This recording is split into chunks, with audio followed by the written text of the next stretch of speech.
unapokuwa unaambiwa una UTI sugu ni kwamba unakuwa mara kwa mara unaenda kupima mkojo unaambiwa kwamba una UTI na UTI, mkojo mchafu, lakini kiuhalisia si kweli.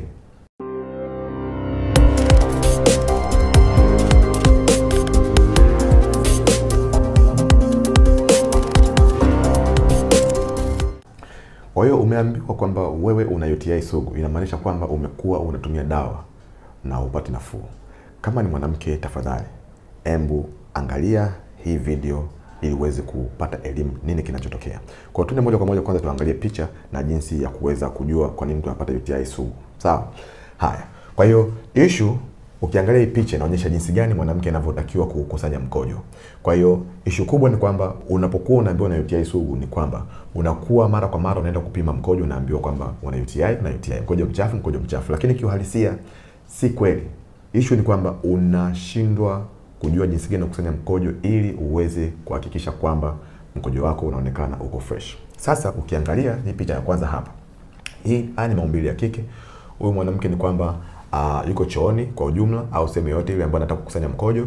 Sasa ukiangalia mkono mmoja wa kushoto amefungua mashavu ya uke. Sawa, amefungua mashavu. Ukiangalia hapa katikati kuna tundu la kukojolea. Sasa hii ni kama tissue ambayo ina maji ambayo mara nyingi tunasema kwamba unafuta ile sehemu, kwa sababu mkojo ukitoka wa kike, mwanamke kwa anakojoa mkojo kwanza unaanza kugusa hii sehemu ya mashavu. Kwa hiyo unatanua mashavu vizuri, unafuta au unanawa kwanza na maji vizuri, afu unapakausha vizuri kabisa. Sawa?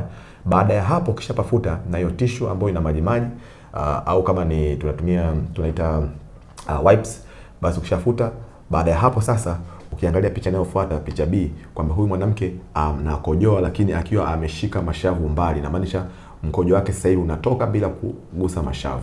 Kwa hiyo kama mkojo unatoka bila kugusa mashavu, inamaanisha kwamba unauacha unatoka kidogo.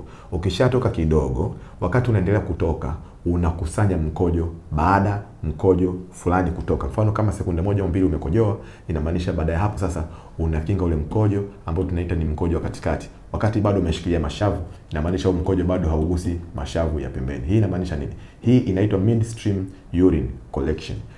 Mkojo huu ambao unatoka moja kwa moja kwenye njia ya mkojo bila kugusa pembeni kwenye mashavu, huu mkojo ukienda kupima hutaambiwa tena una UTI sugu. Sasa kinachotokea ni kwamba mtu akiwa ameachia mashavu yakarudi katikati na huu mkojo kwa unagusa pembeni wakati unapita, basi zile takataka za pembeni kwenye uke au mashavu ndio zinaingia huku. Baada ya hapo ndio unaambiwa una UTI. Kwa hiyo unajikuta kwamba kila wakati unapewa antibiotics ili kuweza kutibu UTI yako, lakini kiuhalisia una UTI sugu.